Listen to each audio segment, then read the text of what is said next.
and here's the opportunity to do it anyway. One last little live stream. I had a interesting thought, something that dawned on me. I want to give it a little bit of time for some people to get in here.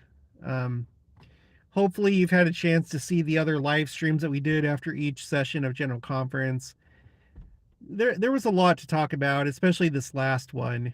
Um, and I plan on doing more live streams tomorrow after each session. And I guess I have some homework to do for next week based on what we talked about in the live streams. So, interesting things. And hopefully, we'll have even more to talk about tomorrow. So, excuse me. So, it's late. It's conference weekend. It's Saturday. I don't know how many people are going to join at this point. I see one person in here. Hello. We're at the Walmart. Got to get some distilled water for my CPAP machine because I have sleep apnea. Hope that goes away once we're translated and we're in the millennium. And running low on deodorant. So got to have that for tomorrow. So who all is here? Let's talk about this little realization that I had. Who's here? Where are you from? We got John Oregon getting ready for Sunday. Brandon Porter. Hi, Jared. Hope you get some sleep tonight. That's the plan. We're going to go to sleep in. Probably till just a half hour before conference. So, here where I'm at, conference isn't going to be until 11 a.m. Central Time. Annie Bennett, did you say anything about the 3 Nephi references? I didn't catch any other videos. No, just a lot of people, including myself, noticed that there was a lot of talk about 3rd Nephi. Could be 2 reasons for that. One, that this emphasis of making Easter on the same level as Christmas, and Elder Stevenson said that a good way to do that is around Easter time reading from 3rd Nephi. But secondly, we're getting close to the second coming, and Christ is going to come down to us like he did to the Nephites. And in the last conference, President Nelson showed us that in a video clip just after he asked us to be the people of the second coming. So, but I'm going to count up. That's one of my homework assignments is this next week. I'm going to count up, or no, I won't be able to do it next week. Just whenever, well, I don't know, whenever they get the talks up on the church website, I'll go through and I'll count how many times 3rd Nephi was referenced. Nisam Najesco from Surprise. I'm assuming you're referring to Surprise, Arizona, and that's great. That's where I used to live, as you probably already know. Karen HH, Saratoga Springs, Utah. Daysten from San Clemente, California. John Oregon, maybe just stay up to see if the city of Enoch is coming down. Yeah, should I do a live stream? Like I'll go start a fire, have a bonfire and stay up. I'll catch it live. Daysten Nephi at least 5 times. Yeah, at least. I'm sure it was more than that. Anyway, so I was thinking about, okay, so we were talking about this idea of what Elder Stevenson was saying about elevating Easter to the level of Christmas in terms of celebration, focus, culture, music, art, traditions, stuff like that. And so he suggested that we get more into things like Palm Sunday, Ash Wednesday, Good Friday, and all that stuff.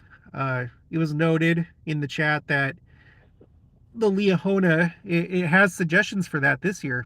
It has the last week of Christ's life, day by day, and some suggestions of ways that you can celebrate it to help get this celebrating of Easter more intense.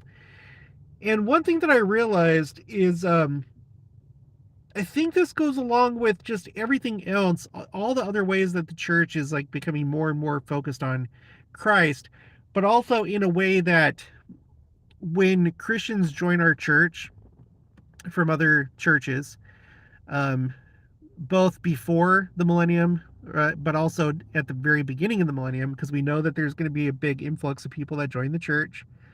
There's still going to be other religions, but many Christians are going to join the church. This is yet another thing that will help them probably feel more comfortable with the church because it's something that they're already used to, right? So we've talked about how there's like the changes that have taken place in the temple. There's a lot more Christ in it. Um, we've talked about what are some of the other things. Uh, Gosh dang it, I can't think right now. Uh, Last conference, Elder Holland gave a talk about the cross and why we don't use the cross in our church as like a part of our iconography and stuff. And I'm telling you, I think that that talk was meant to be given so that it could be used in future like manuals for new members, you know, because I'm being completely serious. Think about what President Nelson said a few conferences ago. I think it was the April 2022 General Conference where he said that Spencer W. Kimball's prophecy is about the women right now, that they're going to bring in large amounts of people into the church.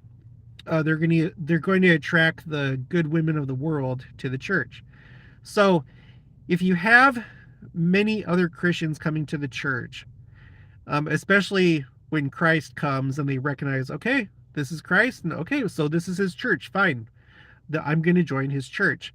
It would probably help if they step into the church not feeling like complete outsiders and with some things that they understand and things that they're familiar with, right? So we've talked about all the changes in the church that would help with that kind of transition. For example, going to 2-hour church, just to help not overwhelm this large number of people joining the church. Addressing the cross, right? There's the changes in the temple, the new church symbol that it is Jesus Christ. It's unmistakable. Anybody that knows anything about Christianity, if they saw our church symbol without the name of the church at the bottom, they'd be like, "Oh yeah, that's Jesus Christ." You wouldn't have to explain it, right? Um, Dang, I know that there's more stuff that we've talked about before that would make more sense to those that are of other faiths, like help them feel more at home joining the church. If you can think of anything, put it in the chat. So let's see, John Organ with a rabbit emoji. When our kids were young, we would do the commercial Easter on Saturday and the spiritual Easter on Sunday. Well, that's a good idea. John Miner, I got to go to the premiere of His Only Son yesterday. It was fantastic. Go see it if you can. It's a full-length movie about Abraham and Isaac. Oh yeah, I saw like a YouTube uh, ad for that, an advertisement, like a trailer. Brendan Porter, it was cool to hear my mission. What? It was cool to hear my mission president, Elder Bennett, today. I spoke with him a couple weeks ago. He spoke about the future, and he told me that President Nelson is very optimistic about our future. That's awesome. Oh yeah, and then he clarifies mission president. Mission president. Yeah, so, all right, Jenica's back. I just wanted to put that out there really quick. So just to sum it up, I think that this could be part of the ongoing effort to prepare the church to receive large numbers of Christians and have them land somewhere that's very familiar to them. And if we're observing things like, is it called Holy Week? I don't know. Yes. But it is. Uh-huh. You know, but observing things like Palm Sunday, Ash Wednesday, Good Friday. I don't know about Lent, maybe Lent, I don't know. But if we were doing things like that, It may just really help with that process of going from one Christian tradition and denomination to the true church. So I think there was one other thing. Honey, what were you saying? I think it was Elder Renlin. He said that something that he said could possibly use in a future church. No, I said that. Okay, a second thought. I thought it was really interesting that I think it was Elder Renlin. He was the one that went over the temple covenants because I don't think it was until the temple changes that they really started to talk about that more openly, what the temple covenants are, or at least not that I remember in my life in the church.